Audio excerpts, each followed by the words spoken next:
Hello বন্ধুরা, প্রীতম দাসের রান্নাঘরে তোমাদের সবাইকে ওয়েলকাম। ভাবলাম একটু রান্না করে তোমাদের সবাইকে দেখাবো, কিন্তু আমার মা আমাকে রান্নাঘর থেকে বার করে দিল। তাতে কি হয়েছে, খেতে তো বারণ করেনি। তো আমার পেটটা ভরার জন্য আমি চলে গেলাম খেতে।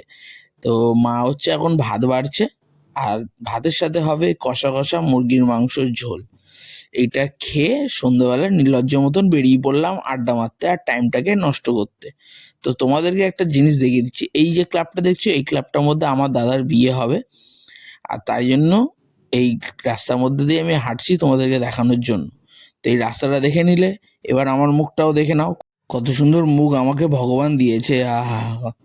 এবার পাটুলির চত্বরটাও তোমরা দেখে নাও। পাটুলির চত্বরে এখনো সেই লাইটিং জ্বলছে, এখনো মনে হয় মেলা শেষ হয়নি, তাই জন্য।